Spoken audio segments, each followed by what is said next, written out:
The super outbreak of April, 1974. When people talk about legendary thunderstorms, the April 1974 super outbreak is always near the top of the list. In just 24 hours, a colossal storm system spawned 148 tornadoes across 13 states. This wasn't one ordinary storm, but a chain reaction of supercells feeding on a volatile mix of warm Gulf air and a strong jet stream overhead. Whole towns were reduced to rubble in minutes, and Xenia, Ohio is often remembered as the symbol of its destruction. Survivors described the sound like a freight train roaring through their homes, and the aftermath looked like a war zone. More than 300 lives were lost and thousands were injured, making this outbreak a harsh lesson in just how devastating thunderstorms can be when the atmosphere's energy lines up perfectly. Even decades later, it remains a reference point for meteorologists studying extreme weather. The El Reno thunderstorm, 2013, fast forward to May 31st, 2013. And we arrive at a storm that stunned even the most experienced storm chasers. Near El Reno, Oklahoma, a record-breaking tornado emerged from a supercell thunderstorm, reaching an unbelievable 2.6 miles in width, the widest ever measured on Earth. That's wider than some small towns. Inside this monster, winds roared at nearly 300 miles per hour, powerful enough to strip pavement off roads and toss vehicles like toys. What made it even more terrifying was how unpredictable it was. The tornado shifted directions rapidly, catching storm chasers off guard and tragically claiming several of their lives. This thunderstorm showed us that even with modern radar and forecasting tools, nature still has the ability to surprise and overwhelm us in frightening ways. The Great Tri-State Thunderstorm, 1925. Back in 1925, long before Doppler radar or weather satellites, people had little warning when storms rolled in. That year, a thunderstorm spawned what became known as the Tri-State Tornado, the deadliest in U.S. history. Stretching across Missouri, Illinois, and Indiana, it stayed on the ground for 219 miles, a record path length that still stands today. Nearly 700 people were killed, and towns along its path were flattened beyond recognition. Families were torn apart, schools and businesses destroyed, and thousands left homeless. Most tornadoes last less than 20 minutes, but this storm system sustained itself for over 3 hours. A terrifying reminder of what happens when a thunderstorm refuses to weaken. The Tri-State Storm is still studied nearly a century later to understand how such long-lived systems form. The Daulatpur-Saturya Thunderstorm, 1989. On April 26, 1989, Bangladesh endured one of the deadliest thunderstorm-driven disasters in the world. A supercell thunderstorm produced the Daulatpur-Saturya tornado, which ripped through crowded communities, killing around 1,300 people and leaving 80,000 homeless. Unlike in developed countries, there were no warning systems, storm shelters, or sturdy homes to provide protection. Many of the structures were made of tin and bamboo, which stood no chance against winds estimated over 200 miles per hour. Survivors recalled the sky turning pitch black before walls of wind and debris consumed everything.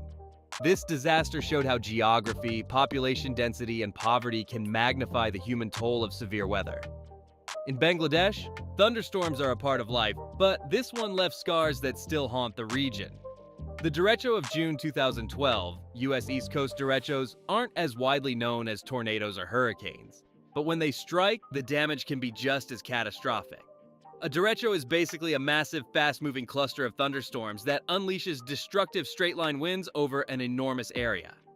On June 29, 2012, one such storm raced from the Midwest all the way to the East Coast, traveling nearly 700 miles in just 12 hours. What made it terrifying was not just its speed, but the sheer power of the winds, some topping 90 miles per hour.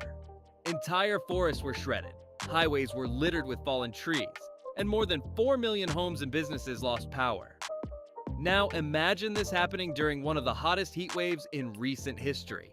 Millions of people were left without air conditioning, refrigeration, or even fans in sweltering summer temperatures. Sadly, dozens of heat-related deaths were reported in the days that followed. Meteorologists still study this derecho because of how quickly it formed and how long it maintained its strength. Unlike tornadoes, which tear through a narrow path, derechos cut broad swaths of destruction, leaving multiple states scrambling to recover at once.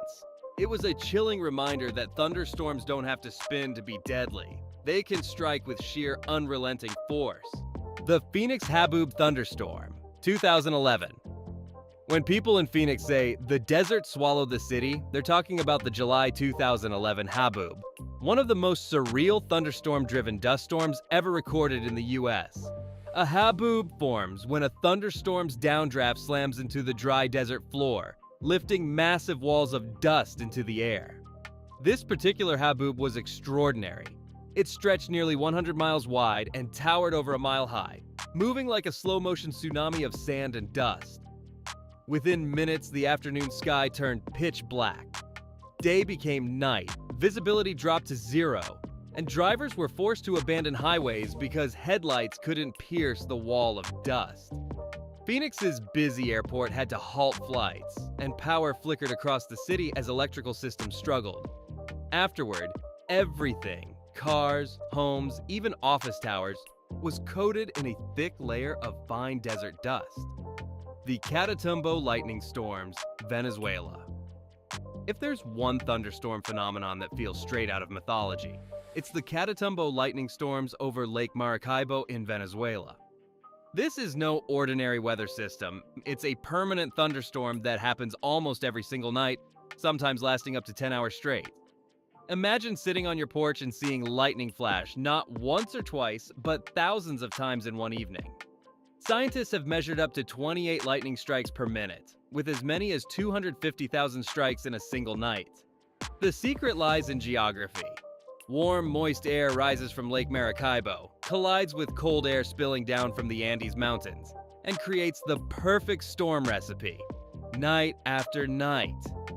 For centuries, sailors relied on this natural light show as a navigation tool. It was literally nicknamed the Lighthouse of Maracaibo. The storms are so reliable that they even play a role in Venezuela's cultural identity, appearing in folklore and local pride. The Bangladesh lightning storms, 2016. While many of the storms we've covered involve destructive winds or massive tornadoes, lightning itself can be just as deadly, and Bangladesh knows this all too well.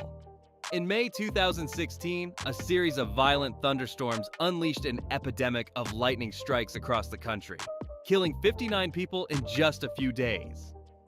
Many of the victims were farmers working in open fields, completely exposed when the skies turned against them. In total, that year saw over 200 lightning deaths in Bangladesh, one of the deadliest lightning years on record. Why so many fatalities? It's a mix of geography and vulnerability. Bangladesh's flat rural landscape leaves people with few places to shelter, and most homes are not built with lightning protection. Add to that a population that often works outdoors, planting rice, herding animals, or fishing, and you have a recipe for disaster. These storms were so relentless that the government was forced to officially classify lightning as a natural disaster, giving it the same level of seriousness as floods or cyclones.